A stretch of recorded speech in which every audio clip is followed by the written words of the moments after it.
Good evening and welcome. You're watching the Newstrack. I'm Rahul Kanwal.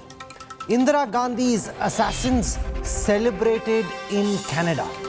Why does Canada put up with this K-Army? Why doesn't the government of Justin Trudeau put an end to this anti-India procession? And how can it be okay for any country, for any citizen to be celebrating assassinations and celebrating assassins? That's my top focus on the Newstrack.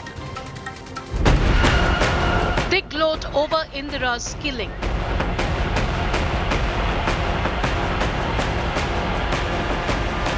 They glorify Khalistani terrorists.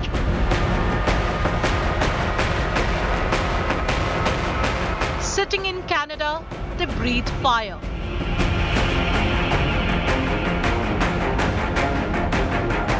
Khalistani thugs getting free run.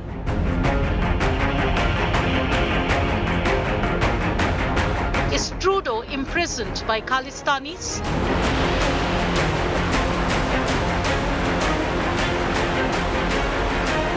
The big story on Newstrack. You know, it's the most brazen vote bank politics that prevents the government of Justin Trudeau from acting against these Khalistanis who are openly celebrating terrorism and terrorists. And somewhere, India needs to come out and say very firmly, enough is enough. This is not acceptable. You cannot be parading the assassins of Indira Gandhi and making them out to be great heroes. They are not. They are murderers, they are terrorists, and anyone who's celebrating them needs to be acted against in the way that would happen in any country globally. Clearly, Canada seems to think it's some kind of an exception, and this has to do squarely just with vote bank politics. How pathetic is that? Here's a look at the headlines. Mumbai man chops up his live-in partner and boils her body parts in a cooker. Neighbor says he saw 3 buckets of blood and severed body in the killer's apartment.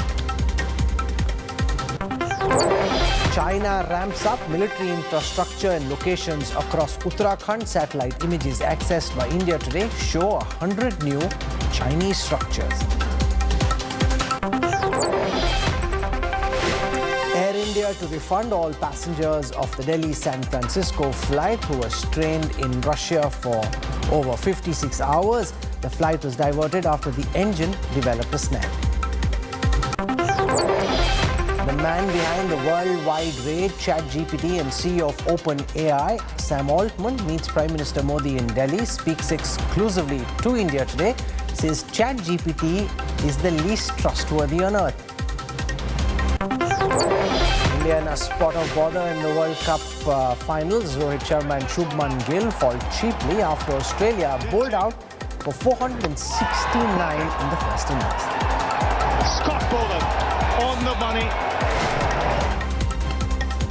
Canada and the Justin Trudeau government are under massive fire after a Khalistani tableau glorifying the assassination of Indira Gandhi was paraded through the streets of Brampton. The float was part of a procession taken out by Khalistani supporters. The brazen provocation has drawn sharp reaction from India. The Foreign Affairs Minister hit out at Canada for providing a platform to extremists.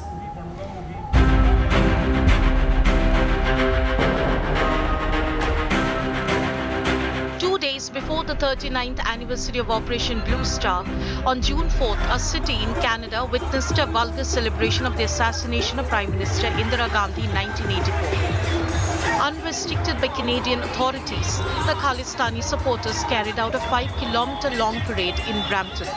The images are viral on social media. External Affairs Minister Jaishankar has condemned Canada's tolerance of pro-Khalistan elements. I think there's a bigger issue involved. We are at a loss to understand, other than the requirements of vote bank politics, why anybody would do this. Because if you look at their history, I mean, you would imagine that they learn by the history and they wouldn't like to repeat that history. I think there is a larger underlying issue about the space which is given to separatists, to extremists, to people who advocate violence. And I think it's not good for the relationship, and I think it's not good for Canada.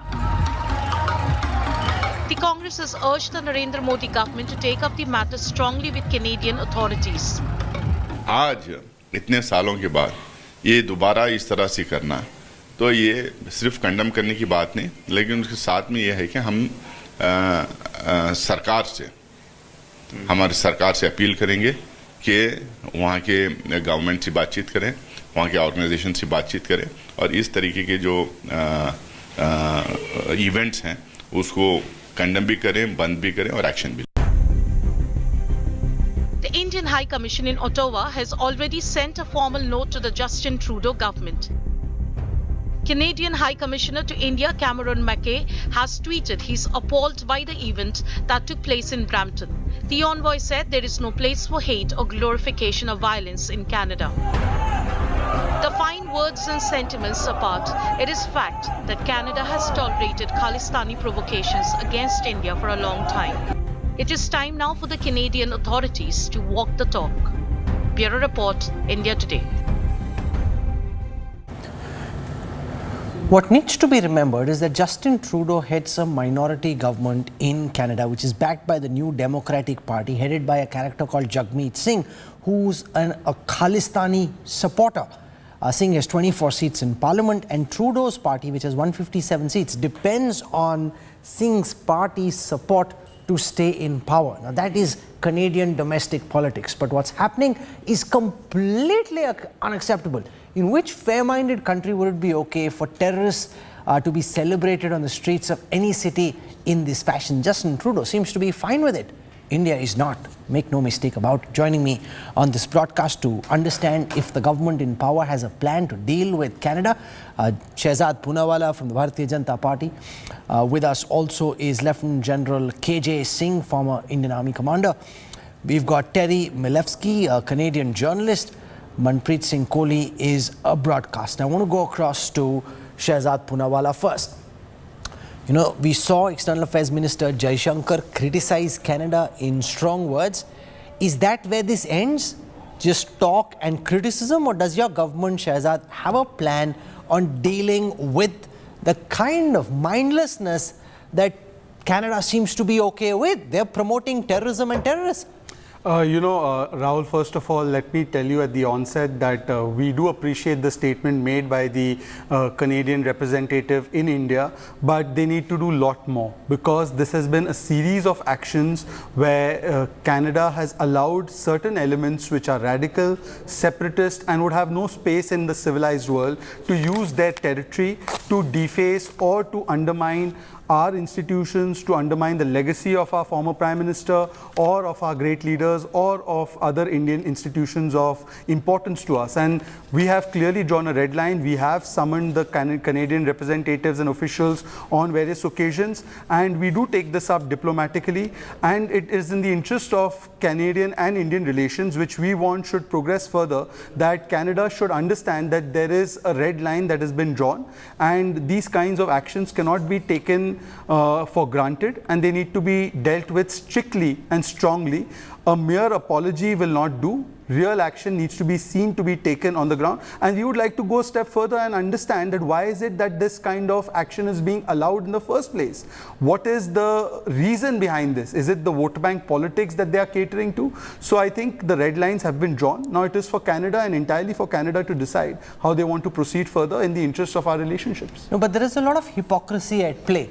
I've pulled out some instances of the same government of Justin Trudeau using emergency powers to clamp down on other protesters.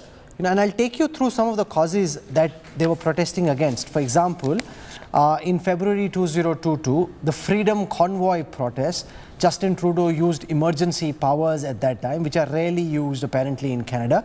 This is, where border crossings with the United States were shut, and there was a paralysis because of protests. So they just cut off protester funding, took extreme steps to reinforce provincial local law with the help of the local police. Then when anti-vaccine protesters were protesting, Trudeau wanted to freeze their bank accounts. This is 15 February 2022. He again invoked the Emergency Act to crack down on anti-vaccine mandate protesters. Remember, they're not terrorists, they're just anti-vaccine. They don't want the vaccine. He wants to use emergency powers against them. Then there are protests at the hospital. So Justin Trudeau said he wanted to ban people protesting against outside hospitals.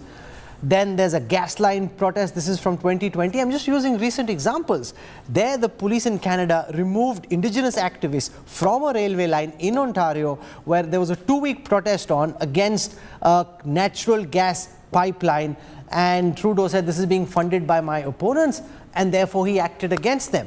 Now, this appears, Terry Mileski, to be very hypocritical. If there is a protest that Trudeau doesn't like, his government, and I've cited some examples, is willing to use emergency powers against those protesters. And if terrorists are being celebrated, Indira Gandhi's assassins are being glorified, Justin Trudeau is totally okay with it, only because he's got a Khalistani party supporting his government. Well, he does. He is guilty of hypocrisy. You're absolutely correct. And this incident has exposed the long-standing hypocrisy, not just of the Trudeau government, but of all the political parties in Canada, the Conservatives and the NDP included, which have gone along with this kind of display for many years now. I realize that this is being greeted with horror in India, but let's remember that India has to some degree forgotten itself that this kind of display, the glorification of terrorist violence, has been normalized in Canada for many years. I've been wailing about it in print and on television for years. Nobody listens to me, of course. I'm just a washed-up journalist. But it is true that Canada has tolerated and normalized these kinds of displays. Remember, it's not just the assassins of Indira Gandhi in 1984.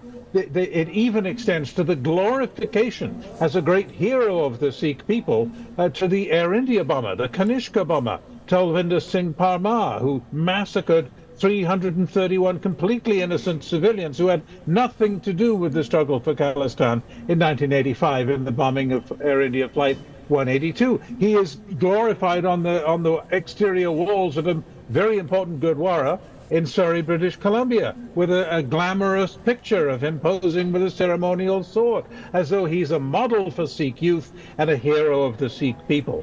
This has been going on for years, and I may say that Indian politicians have, to some extent, with great respect, missed the point. They bang the table, and it's popular at home, and say, why does Canada allow this? Why doesn't Canada crack down, lock them up? Well, we have freedom of speech in Canada, and get used to it. The Western democracies are not going to abandon freedom of speech as long as there's no violence. I don't think this is about freedom of speech. I just cited some instances of action being taken in Canada against anti-vaccine protesters, against gas line protesters, against people who are protesting outside hospitals. I mean, freedom of speech can't be hypocritical. Freedom of speech can't be, if it's okay for your politics, then there is freedom of speech. If there isn't, then if somebody wants to protest against the vaccine, surely that's within his freedom of speech and expression to be able to protest without having emergency laws invoked against him, sir. Yes, I agree with your point, and I've agreed that it is hypocritical. You're not going to outflank me in terms of the horror and the disgust that I feel at these grotesque displays of what is in fact the glorification of violence. I would go further, and I would say that the statement by the Canadian High Commissioner in India, Cameron McKay, is very nice, but it's insufficient. He says, and pay attention to the grammar here, it's important, he says there is no place in Canada for the glorification of violence. Well, what he means, of course, is that there should be no place, but actually there is a place. And that's the problem. There is a place because the politicians tolerate it. If you want to make the point, and I just did, that Canada has freedom of speech and will continue to defend freedom of speech, you also have to wonder, what about the freedom of speech of the politicians in Canada who are perfectly free to denounce this kind of behavior, but who don't use that freedom? That's the problem here. That's why I say that Indian politicians have, to a large measure, missed the point over the years by complaining that we should just lock them up. We don't have laws against freedom of speech that we can lock up people for saying things we don't like, even if they're appalling things.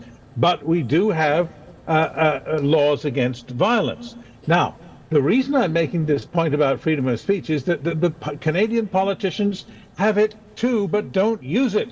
They don't step up. If you look through, what's been said on Twitter in the wake of this appalling display in Brampton, celebrating the murder of an elected prime minister of the world's largest democracy. It's an absolute disgrace to Canada that this happened. But why does it happen? It happens because the politicians never say anything about it. They don't complain about it. They're afraid of losing votes. They all want the votes, and it's not just the Trudeau government. It's also the Conservative Party, and it's certainly the NDP party under Jagmeet Singh, who tweeted just the other day that 1984 was all about the Indian state massacred worshippers. He's referring to the Blue Star operation 1984 in Amritsar at the Golden Temple. That the Indian state massacred worshippers. That's his summary. That's his version of what happened at Blue Star. As though there was no violence before that. As though Bhindranwale was not killing people with gay abandon, and to include policemen, editors, journalists, the murder long before Blue Star, the murder of Lala Narayan. And the murder of A.S. Apfel. Okay, so remember, I want to give viewers some context. There are about 7.71 lakh Sikhs in Canada. 4.15 lakh of those are immigrants, permanent residents.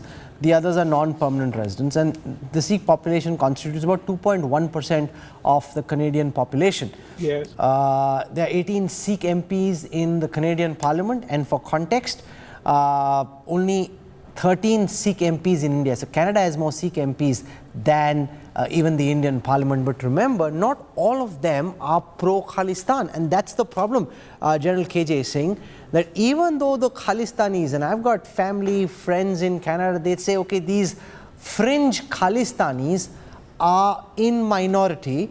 And yet, because it's such a vocal, aggressive minority, the others from the majority don't speak up, which is why the terrorists, the assassins of Indira Gandhi are being celebrated on the streets of Brampton. What should we do? Rahul, firstly, thank you for having me on your show, and Jai Hind to your viewers. The problem is that Sikhs by nature tend to punch much above their weight as a community, being industrious, visible, voluble. Now here, the large segment of people who live in Canada are very sensible and sane people. My brother lives in Canada. They do their own things, and he's a doctor. They do their wonderful thing. They are accepted in society. But now the small minority, closeted in a town like Brampton, which is fast becoming a silly kind of a town, where these elements have taken hold of entire narrative, have hijacked the thing. And see, what is sad is, if you look at the Colin Bloom report, review which came out, though it was applied in United Kingdom, in England, but that report very clearly mentions that these fringe and extremist elements have to be taken care of.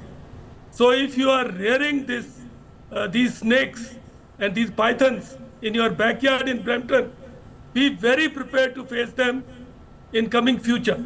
After all, very recently, there was a person known as Amarpal Singh, who was a UN designated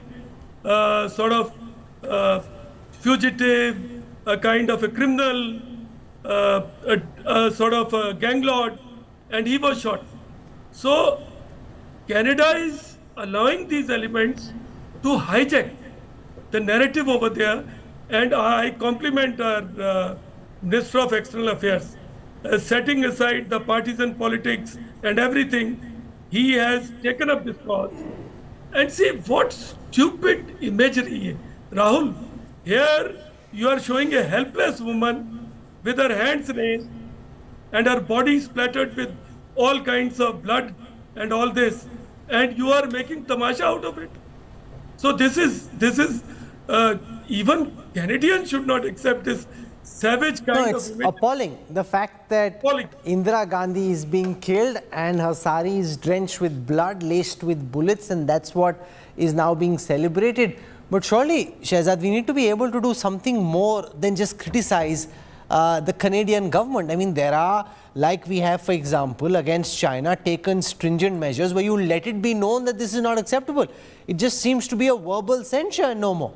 No, Rahul, you're free to feel that way, but I am not at liberty to come and discuss on prime time television what are the various policy options that are there and But what none of them have been exercised. Well, that is your view. But Tell I don't me what's been done. Well, I think that what we need to understand is very clearly that when it comes to whether it is interference into affairs of India or whether it is the rank hypocrisy that Canada displays on certain issues, including the treatment that they give to their own people and then lecture us or lecture other countries about various kinds of rights, or the kind of double standards they adopt at the WTO and countering them because it affects our farmers, or whether it is the cavalier manner in which a very hypocritical stand is taken on radical elements. And let's remember one thing, that there is no good terror and bad terror. I think those things are conveyed in more diplomatic niceties and in various forums in the manner that it should be conveyed. It is not for me to come and sound bombastic on this channel, but yes, we have taken note of this particular instance, and I think that now it is up to the Canadian authorities, and it is the onus is on them for them to ensure that their land or their organizations are not misused by such elements. No, but they are being misused, and that I think is the point that Terry makes, that no one is speaking up against them, and far from expecting any action, Trudeau just seems to be looking the other way. Manpreet Singh Khalsa, India has taken a very strong position on this. You're the General Secretary of the World Sikh Parliament. Now this, what's going on in Brampton, and it seems to be happening again and again in various ways, is not just appalling, but it also seems to have some kind of social sanction, and the fact that these are a very tiny minority seems to be getting lost out. Right. Yes, it has First of been all, lost thanks out. a lot for inviting me. I think these type of discussions should happen so you can understand the other perspective. Now, everybody who's spoken about today is only crying about what's happened at the temple, what's happened with the Indira Gandhi's float, that 2 Sikhs are actually killing it.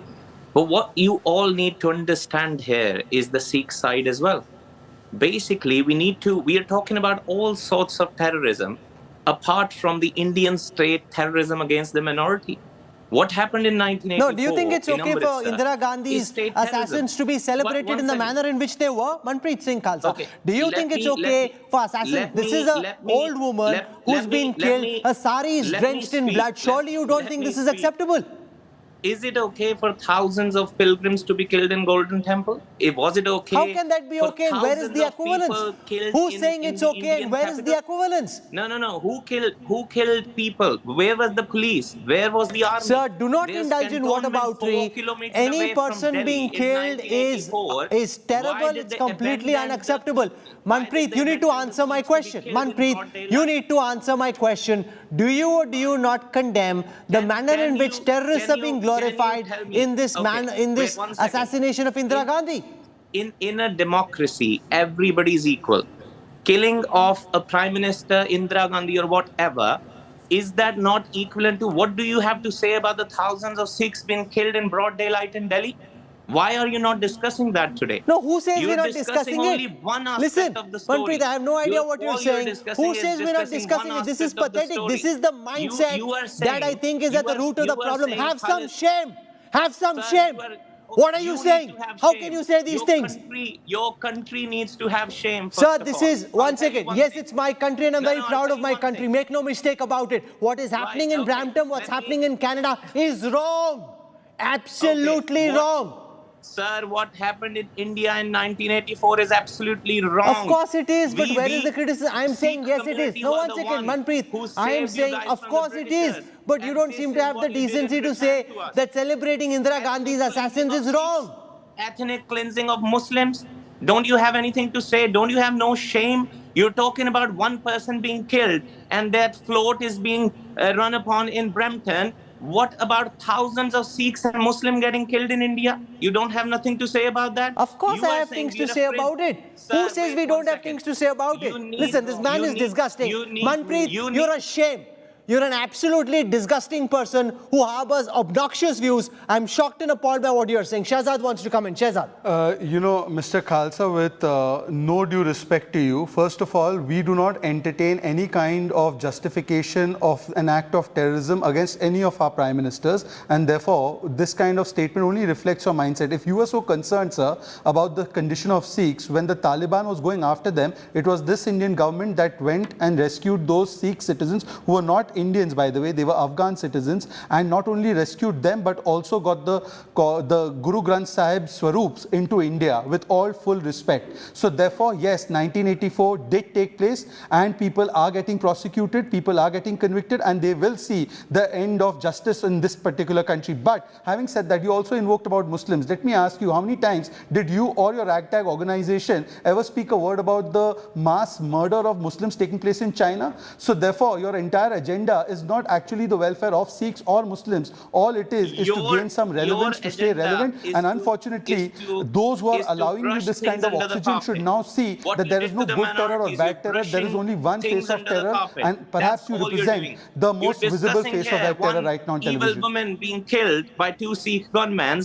That's all you're discussing, yeah? Why are you not discussing hundreds and thousands of people getting first time killed I in say, broad Manpreet, your daylight? accent is completely fake, okay? So don't fake it over here.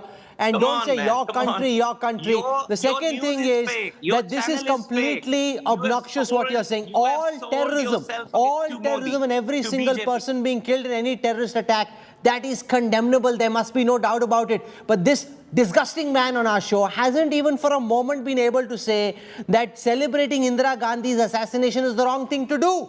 That's just the most, it's your mindset which seems terribly corrupted.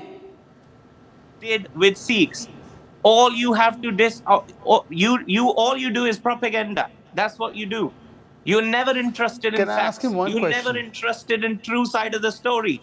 All you do, all Manpreet, your can I channels, ask you all one your simple Bodhi question, media although channels, it's below my dignity to engage with you. From the morning It's to below the my dignity evening, to engage with all you. you guys Can you do please is tell me, propaganda. can you please tell me the number of letters or the number of kind of requests you put in to save even one Sikh person from Afghanistan?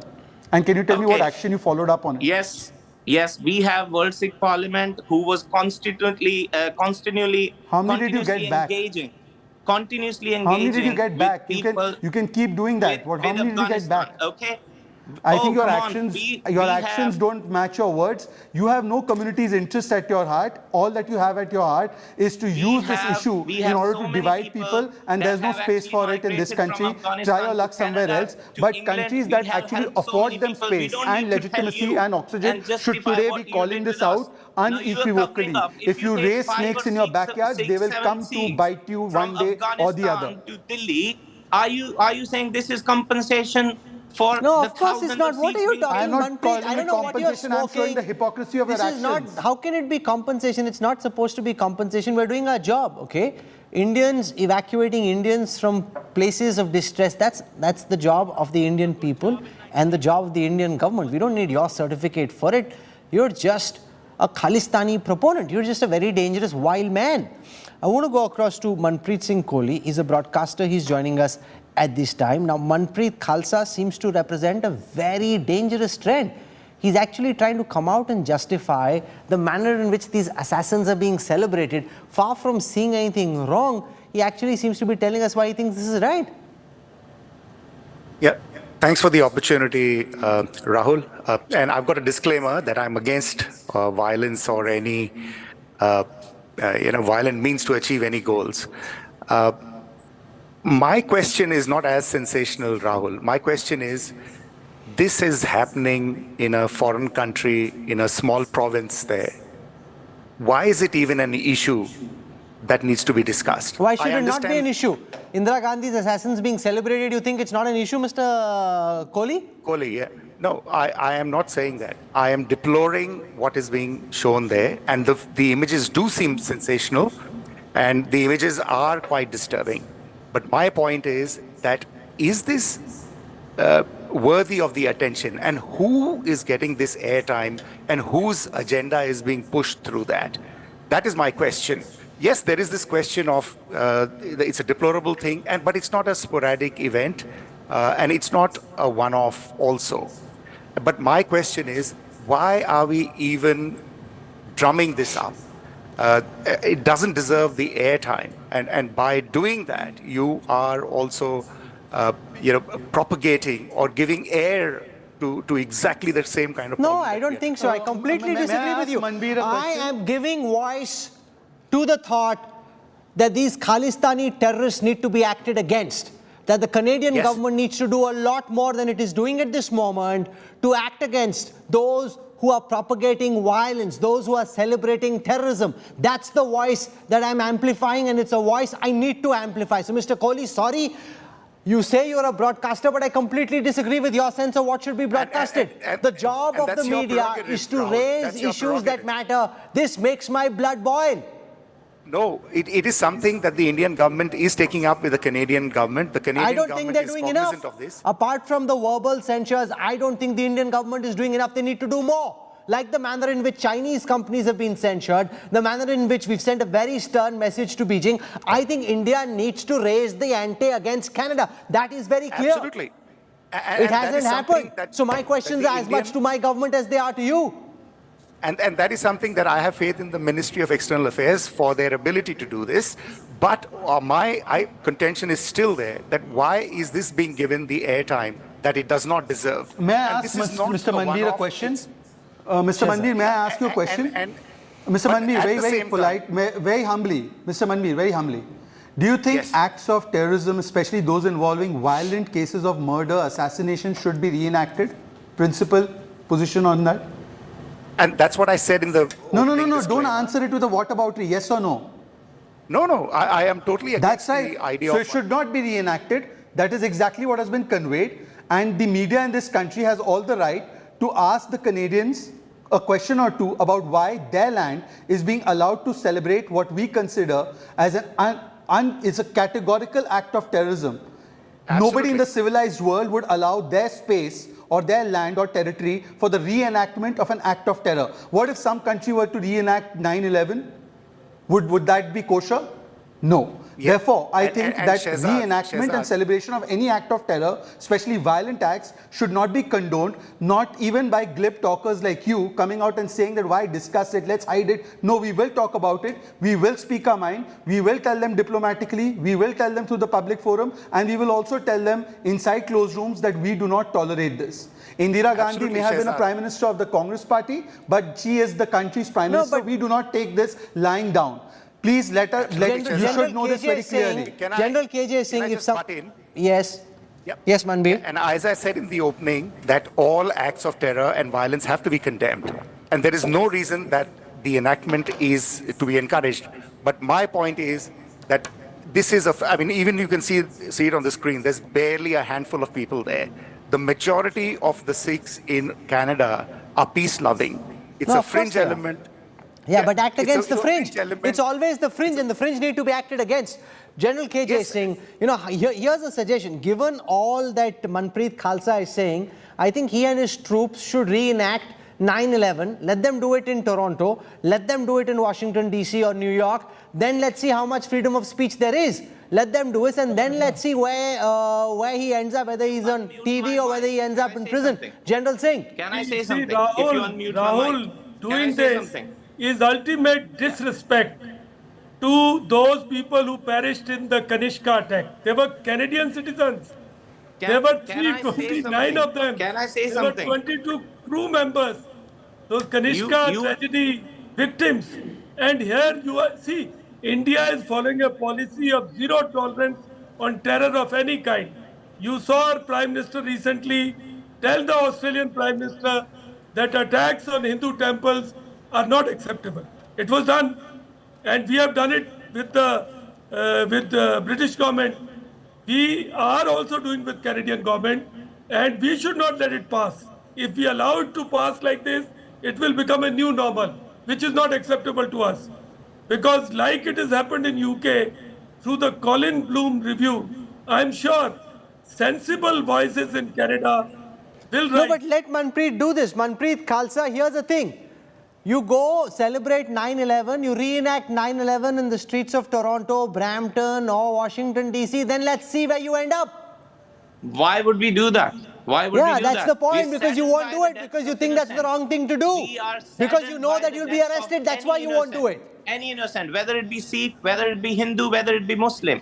You continuously saying we are a fringe minority. Go open your eyes. There was a 10-mile jam on Canadian motorway to vote for Khalistan in Khalistan referendum in Brampton. Nearly 80,000 people voted on the day one. You need to, for closure, you need to know the other side of story. No propaganda. You need to open your eyes to the facts. Anybody who lives in diaspora, majority of them are Khalistanis. And you need to Don't be understand this. ridiculous. You That's need to absolutely understand this. absurd. There are so many people I know personally, family and friends, who are far from toxic, far from Khalistani. They're as sane, sensible, smart as smart can be. And do not tarnish them with the same kind of vile brush that paints across your face, that paints through your mind, because that is simply not true. That is a factual inaccuracy. This is a small group of people with poisonous intent and people who need to be acted against. And the mightiest country democratically needs to send a stern message to the government of Justin Trudeau that this is not acceptable. Terry, do you want to come in on the hypocrisy? Manpreet Khalsa would never celebrate 9/11 because he knows where he'll end up if he did. Couple of facts. First, the only way that a Khalistani politician can get elected in Canada at any level, at the federal or provincial level, is to disguise, conceal, and deny the fact that he's a Khalistani. You have to pretend you're not a Khalistani in order to get elected. That's how much support Khalistan has among the Sikh diaspora in Canada, Australia, Germany, UK, you name it. It's a tiny minority. And any pretense that it's a majority runs headlong into the fact that they can't even get any support to elect any members at all in the elections in Punjab. The last one, they got, 2.5% of the vote, no seats. The one before that, they got less than 1% of the vote. There is no support. It's a tiny minority. That is a fact. The second thing I want to make point is, remember, we're not just reenacting the assassination of Indira Gandhi on the streets of Brampton, Ontario. First of all, by the way, that is the largest province in Canada. It's not some little province. So we shouldn't pay any attention to Ontario. It is the largest and most powerful province in Canada by far. It's 15 million people. Okay? So let's forget that. Second thing is that in Canada, because you have to disguise your Khalistani sympathies, you have to pretend, you have to go around it sideways. You have to do what Jagmeet Singh, the leader of the NDP, upon whose favor the current Liberal government of Justin Trudeau depends for its survival. Well, what he does is he tweets things like, well, the 1984 was all about the Indian state massacring worshippers. So that's how he characterizes Bhindranwale, a worshipper. Innocent worshippers were massacred by the Indian state. Now, so you can find out by reading that and reading between the lines that he's trying to whitewash what Bhindranwale did. He's trying to whitewash the murders that occurred before Operation Blue Star, and he's trying to whitewash Sikh terrorism that happened in the 1980s, to include the 1985 bombing of Air India 182. So what's happening here is that the representatives that we've invited on this show to speak up for the Khalistan cause are engaging in whataboutism. They say, oh, well, why don't you talk about the Sikh genocide 1984? Well, we're here to discuss an absolutely disgraceful event, the celebration, not just the reenactment, but the celebration of the murder of a democratically elected Prime Minister of the world's largest democracy, Indira Gandhi, the celebration of that assassination by nuts, a small minority of nuts in Ontario, Canada. This is a serious matter which should not be countenanced by Canadian politicians. I don't say it shouldn't be allowed by Canadian law because of the freedom of speech issue, but it should not be counted. And India needs to do more than just bang the table and say, lock them up. That's not enough. India needs to say, okay, we've had enough. We're not going to deal with Canadian politicians who will not explicitly and clearly denounce publicly Every time they see an event like this, every incident, not just one, but every incident of the celebration of glorification of violence by Canadian Khalistanis. If you're going to play that game, as Jagmeet Singh does, as all the parties do, have you seen any objection from the mayor of Brampton, Patrick Brown, a prominent conservative? Has he denounced this display in the streets of his city? No, not a peep, not a peep. And Indian politicians should be more clever and say, instead of just banging the table and pleasing the crowd at home and saying, lock them up, they should say, okay, we are going to take action. We are not going to deal with any Canadian politician who comes here looking for a trade agreement or for access to the Indian market. We're not going to deal with you unless you explicitly, publicly denounce this endorsement of terrorism. You're calling this a liberal government. I just want to cite once again action that Justin Trudeau has taken, acting against gas pipeline protesters who are on a two-week protest, strongly acting against them, acting against those who are protesting outside hospitals. Very strongly in September 2021, Justin Trudeau acted against them, acting against anti-vaccine protesters. He didn't like what they were protesting, acting against them, using, in fact, the Emergency Act, to crack down on anti-vaccine mandate protesters, and acting against those who are protesting as part of the Freedom Convoy, which is blocking up the Canada-US border. This is a hypocritical government, far from being a liberal government. When it suits them, they act. And I think the message that needs to go out is a message that's very clear, and it is this, that these actions are not acceptable. And if they act, then the relations between the people of India and the government of Canada cannot be normal.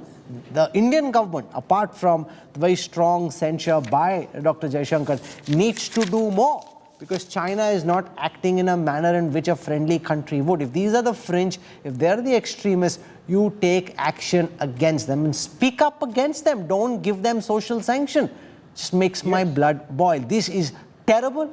And Manpreet Khalsa, far from reflecting the view of the average Sikh, yours is the minority view, and it's also a vile view. It's a view that should get no space. It's a view that most certainly does not represent the view of the Sikh psyche. With that, I end this broadcast, and I want to thank our guests for joining us. When we come back on the other side of a quick break, of course, we'll keep tracking what's happening in Brampton and Canada. We're not giving up on this story at all. Coming up on the other side, the man behind ChatGPT and the CEO of OpenAI, Sam Altman, speaks exclusively to India today. He says that he doesn't trust the answers of ChatGPT. Would you believe that? Details coming up on the other side of a quick break.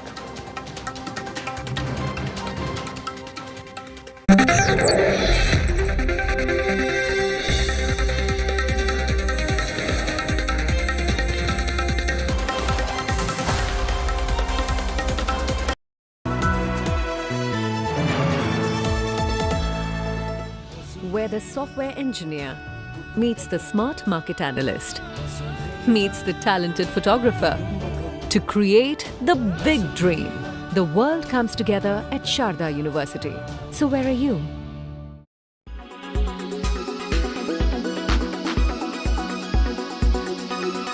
All right, Chetan, thanks so much for joining us with all the latest on Elon Musk and Tesla.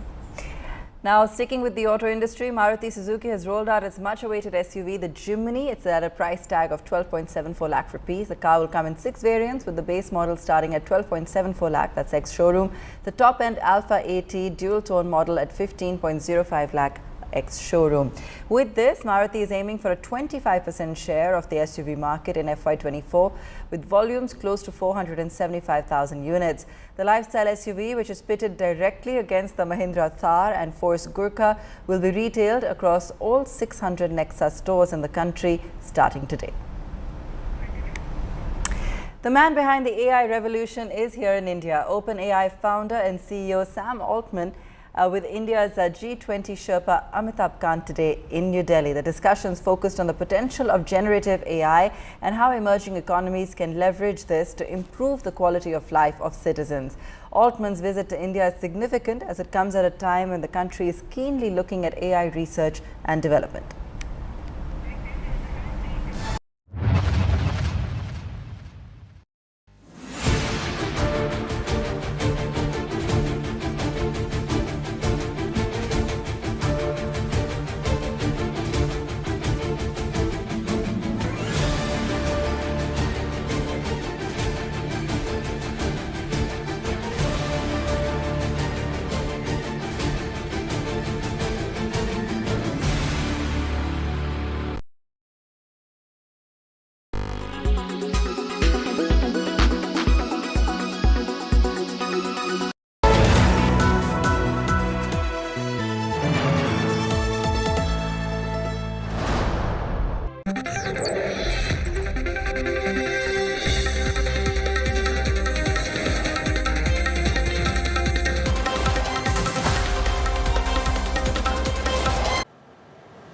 The founder of the worldwide rage, ChatGPT, and the CEO of OpenAI, Sam Altman, is in New Delhi.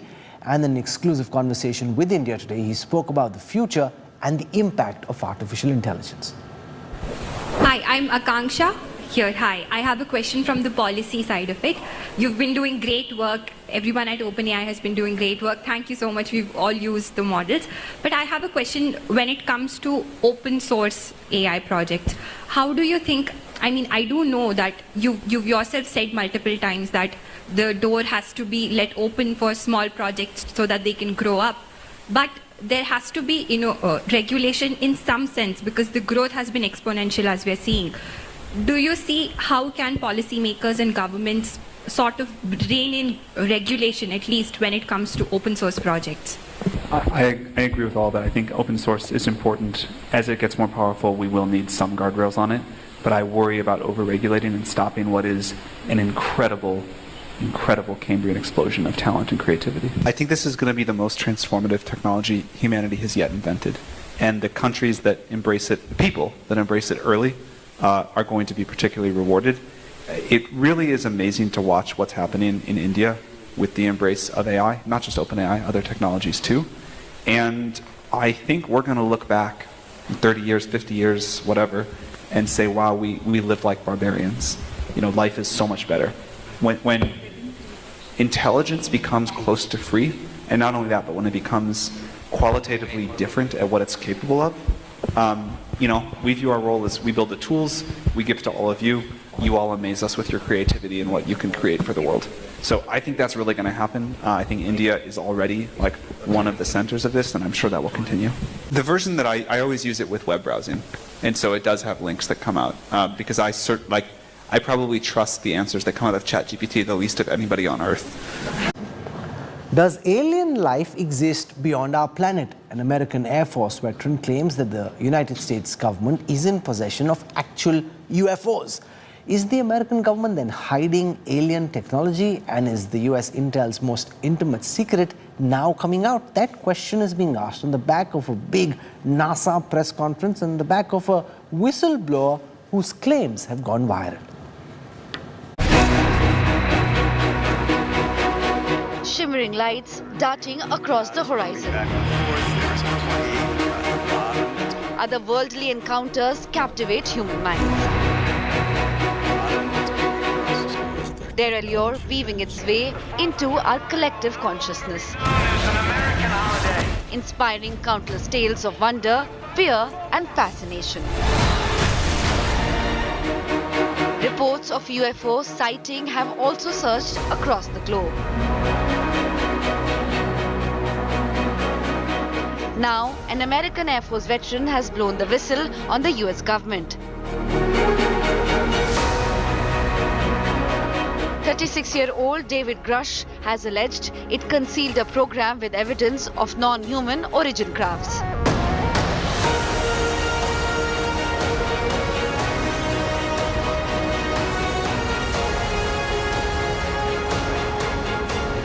In other words, the former intelligence official has claimed that the US government was in possession of intact and partially intact alien vehicles.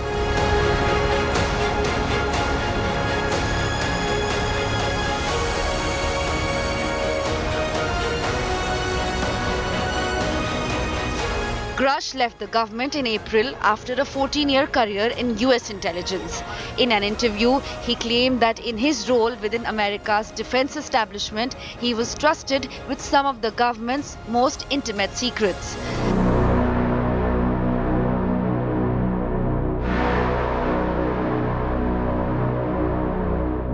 And those secrets, according to Grush, include spacecraft from quite a number of other species. So far, the US has only acknowledged UFO sightings. Back and forth, there is a plane at the bottom that's moving across the screen, and now there are 3 dots. An official assessment released in 2021 confirmed that 143 reports of unidentified aerial phenomena since 2004 that could not be explained. But Grush has claimed that actual recoveries of unidentified spacecraft have been shielded from congressional oversight. The White House has dodged the question regarding the whistleblower's claims. This whistleblower report alleging that the U.S. military has been retrieving craft of non-human origin for at least several decades. Are we alone? And if we were not, would you even tell us? I would refer that question to the Department of Defense and let them answer that question for you. Go ahead. In a statement, NASA insists that it has not found any credible evidence of extraterrestrial life and that there is no evidence that unidentified aerial phenomena which has been spotted are in fact extraterrestrial. Scientists exploring the solar system and beyond are helping us answer the fundamental question whether we are alone in the universe. Bureau Report, India Today. For the first time, NASA's UFO panel held a public meeting. While this panel of scientists and experts has not ruled out aliens or military adversaries, the UFO panel emphasizes that there isn't enough evidence at this moment to prove that alien activity actually exists.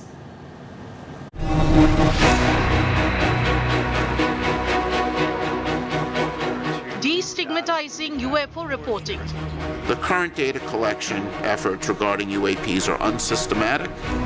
Astrobiologists, data scientists, planetary scientists, oceanographers, and policy experts. A team of 16 specialists assembled by NASA in October last year to work on UFOs, focusing its aperture on the unexplained mystery sightings. Oh my God. We have an unidentified impact. Drones are mobile. Keep your tech out of there. A subject usually restricted to science fiction or to the secretive domain of intelligence gathering, now discussed candidly. This is a newly released video. You'll notice there are 2 dots moving back and forth. The NASA panel on UFOs, professionally called Unidentified Aerial Phenomena or UAPs, held its first public meeting last Wednesday. To understand UAP better, targeted data collection, thorough data curation, and robust analyses are needed. The NASA's UFO panel held this 4-hour session in Washington for final deliberations before the team publishes its report by late July. In a nutshell, it's not yet satisfied with available data on mystery objects spotted high up in the skies. The current existing data and eyewitness reports alone are insufficient to provide conclusive evidence about the nature and origin of every UAP event. They're often uninformative due to lack of quality control and data curation. The NASA team would not jump to conclusions. It made it clear unexplained sightings don't necessarily mean they can't be explained with the right tools and technology to identify them, and that there is no evidence yet they are associated with extraterrestrial life. Only a very small percentage of UAP reports display signatures that could reasonably be described as anomalous. Limited data privacy regulations pose significant hurdles in NASA's investigations of the unidentified objects. The majority of unidentified objects reported to Aero and in our holdings demonstrate mundane characteristics of readily explainable sources. Not much in hand to explain the unexplained, but still a milestone in breaking the taboos around UFOs. No debunking of the unidentified sightings anymore. Bureau Report, India Today. This is where we wrap up the Newstrack tonight. For your time and your trust, thank you very much. I look forward to seeing you 8 p.m. tomorrow evening. Till then, from all of us here, goodbye, good night.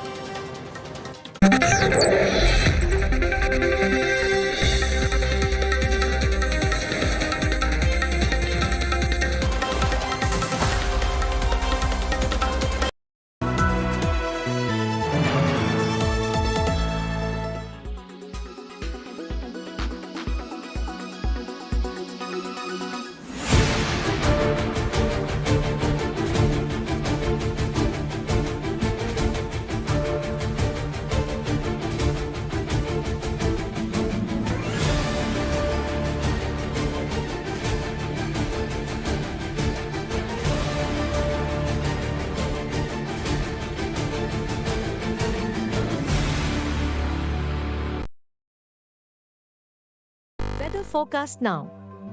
Delhi, maximum 42 and minimum 28 degrees. Mumbai, maximum 34 and minimum 28 degrees. Kolkata, maximum 41 and minimum 30 degrees. Bangalore, maximum 32 and minimum 24 degrees. Chennai, maximum 37 and minimum 30 degrees. Hyderabad, maximum 40 and minimum 25 degrees.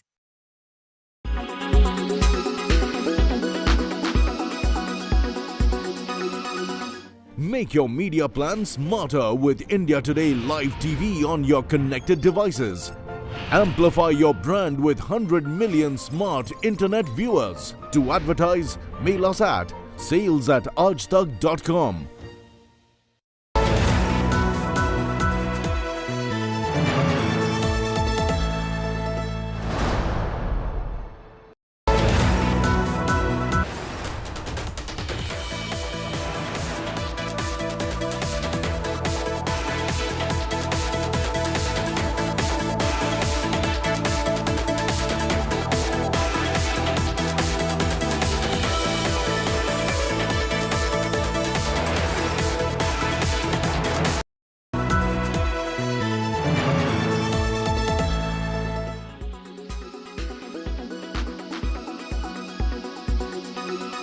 India's economy raced ahead of all expectations last year. Data released this evening showed a 7.2% GDP growth rate in 22-23, 20 basis points higher than the RBI's earlier estimates of 7%.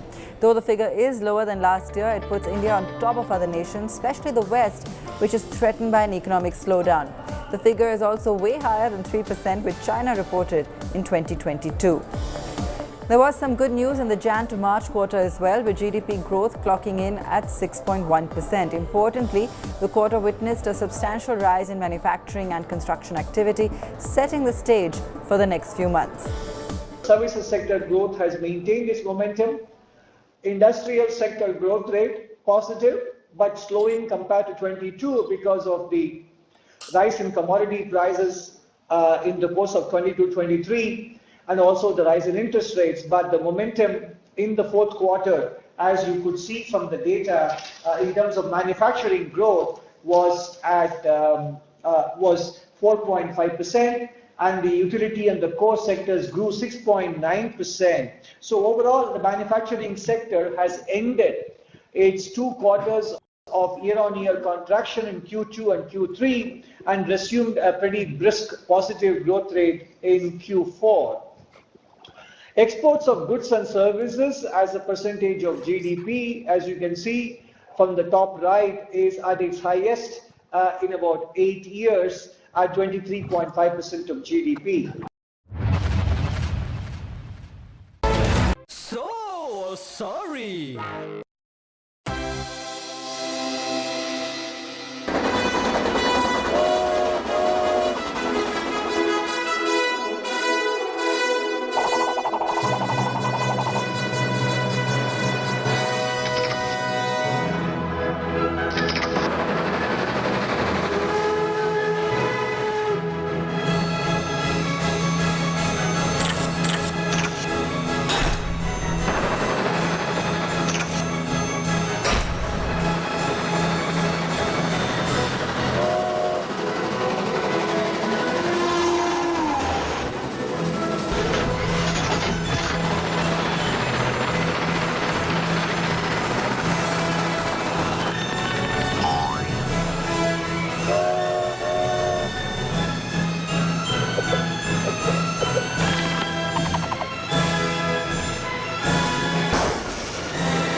Co-presented by Star Health Insurance, the health insurance specialist.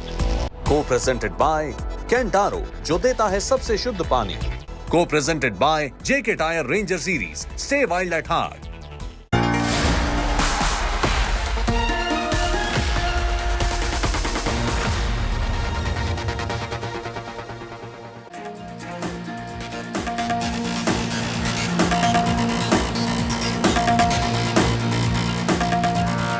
Good evening, you're watching News Today at 9 p.m. I'm Preeti Chaudhary. Our big two talking points this evening, the Shraddha Walkar rerun in Mumbai. Another very similar case has happened. We're going to take you through that. The second, our big political debate for the evening is the Congress looking at soft Hindutva in Madhya Pradesh. Before that, let me take you through the headlines. Spine-chilling murder in Mumbai's Mira Road. 56-year-old man kills his 32-year-old partner, chops body with tree cutter, boils her body parts, nabbed by cops. Sources suggest he was inspired by Aftab Poonawalla. Shocking Indira Gandhi assassination tableau in Canada. Congress condemns enactment. External Affairs Minister Jai Shankar slams Canada for giving space to extremists and separatists. 700 Indian students face deportation threat in Canada. External Affairs Minister Jai Shankar steps in, calls for action unfair. Ghaziabad online conversion racket gets murkier. Minor shown Zakir Naik's video to radicalize. Sensational chats emerge.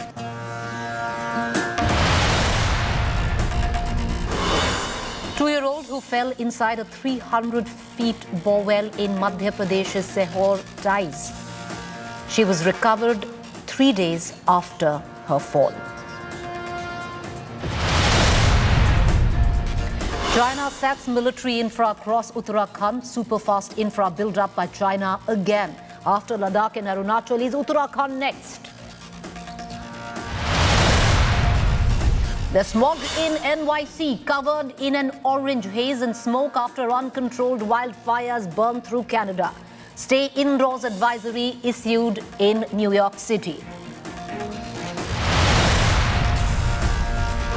The man behind worldwide rage ChatGPT and CEO of OpenAI, Sam Altman, meets Prime Minister Modi, speaks exclusively to India Today.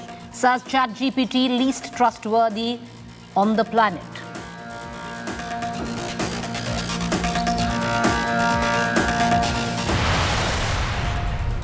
India in a spot of bother in the WTC final. Rohit Sharma, Shubham Gill and Virat Kohli fall cheaply after Australia bowled out for 469 in the first innings. On the money. A shocking murder rocked the financial capital of India once again. 20-year-old Saraswati Vaidya was brutally murdered, dismembered, and her body parts cooked in a pressure cooker by her live-in partner. The accused in question, 56-year-old Manoj Saini. This murder is a horrifying rerun of the Shraddha Walkar murder that shook India last year. Here's a report decoding this terrifying, shocking, gruesome murder. Is this a Shraddha Walkar rerun in Mumbai? The Mumbai police on Wednesday night found chopped body parts of a woman from a flat after complaints from neighbors about the foul smell emanating. This has unraveled shocking and scary details of the murder. The man on your screen is Manoj Saini. The 56-year-old is accused of killing his live-in partner Saraswati Vaidya, who was 20 years younger than him. Police sources say Saini allegedly got into an argument with Saraswati 4 days ago. When the argument escalated, Saini allegedly murdered Saraswati, dismembered her body with a tree cutter. Then he allegedly boiled Saraswati's body parts in a cooker in order to remove the stench. The police suspect Saini, who allegedly stored the body parts in buckets, used to dispose them in drains near the house or feed them to stray dogs.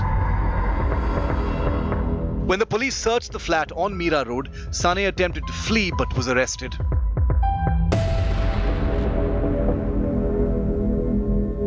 वहाँ पे lock तोड़ के उन्होंने जब entry किया तो kitchen में बहुत सारे यूटेंसिल और बकेट में वहाँ पे चॉप किए हुए बॉडी पार्ट्स मिले हैं। उसमें बाद में इन्वेस्टिगेशन में ऐसा रिवील हो चुका था कि एक कपल था, लिव इन रिलेशन में रह रहा था उधर, उनका आइडेंटिफिकेशन हो चुका है, अक्यूज्ड को भी अरेस्ट किया गया है।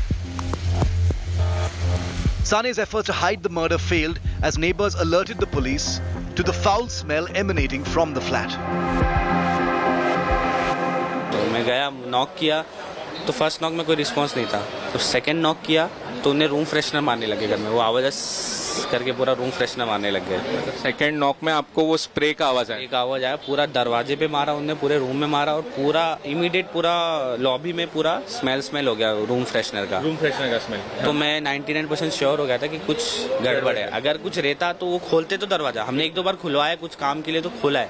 अच्छा। तो अगर वो रिप्लाई ही नहीं कर रहे तो कुछ तो इशू है। Police sources say Sane claimed that Saraswati died by suicide and he only disposed of the body parts. Sources allege Sane has admitted he was aware of the Shraddha Walkar murder case. The two murder cases have eerie similarities. Shraddha was killed a year ago in Delhi by her live-in partner Aftab Poonawala, who chopped her body parts and threw them away slowly in the forests nearby. Any similarities can only be speculation, but these are indications being provided by insiders in the Mumbai police. What the cops and the neighbors highly suspect that early morning every day since past 3 to 4 days, accused Manoj might be coming over here and he was dumping the body parts in this particular drainage line, or also they suspect that he might be feeding the body parts to the stray dogs, and this is what the cops are right now investigating and trying to locate those missing body parts. With camera person Vaibhav Kangutkar, this is Saurav Vakhtania in Meera Road for India Today.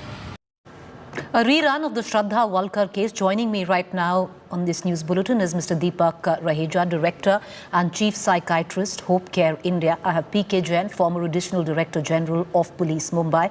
Dr. Dinesh Rao, forensic expert. I want to cut across to Mr. P.K. Jain. Mr. P.K. Jain, you know, when a case like this emerges, what really is it? Is it complete disregard of law, absolutely no fear of punishment, or you have a psychic ability where you feel that you just won't give a damn?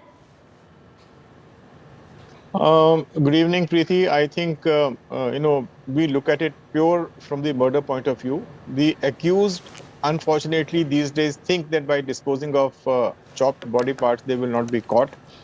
And they will be able to eliminate, or they will be able to dispose of the evidence of their murder without realizing that eventually the law catches up with them and they are arrested and they are made to face the judicial system, justice system. In this case, also this person, for 3 days, he was keeping, at least in the case of Shraddha Walkar, her live-in friend had kept everything in the fridge. Here in this case, it was lying all in the open, and when the stench started emanating, the neighbors informed the police and he was caught. But somehow, I don't know, this is, of course, we look at it pure from a murder point of view, but there are certain very stark realities that we must face, that somehow the rage part of it has been growing in the society. The people are going to extremes now. I mean, they are going to extreme. These kind of cases, earlier it used to be, killing a lady by chopping off her head, or by, strangulating her and throwing her, locking her up in a suitcase and throwing her somewhere, discarding the body, leaving in the train. Now it is all coming to very gory details of the person, not only killing the person concerned, but also chopping the body parts. I mean, what kind of a person can do this? I mean, the guy has to be psychologically very disturbed. I mean, he has to be a, Havan to do this kind of a thing. So this is what has happened. I don't know, in society these days, the people are taking to extreme measures, and this kind of incidents are happening, which are very disturbing. Look, that's what I was trying to say. You've got to have, you're psychotic in some nature, but Mr. Jain, with at least in this case, purely from a policing point of view, the murder weapon has been obtained. Is this now an open and shut case? No, it is not that easy. He is already on your channel only. I just now heard that he's claiming that she committed suicide and I only disposed of the body. So the police will have to prove, forensic evidence will have to be collected. as to whether she was alive, what kind of a condition she was in, because some of the body parts have been boiled, some body parts have been recovered intact, like her legs have been recovered. A major part of the body has been disposed of. So we have to record the statement of witnesses from the building, anybody who knew them, what kind of relationship did they have. And after that, the forensic evidence will have to take over. It has to be the circumstantial evidence plus the forensic evidence which will seal the fate of this accused, this criminal. So it cannot be an open and shut case. A lot of work will have to be done by the investigating officer. Mr. Raheja, you know, just about a few months ago, you had the case of Shraddha Walkar, just about last year. There seems to be so many of copycat cases that have emerged post that. How do you view this trend? So it definitely can trigger a phenomena of vicarious learning, you know, where a case which is a sensation and it's very gory and is spoken about ends up becoming a precedence for learning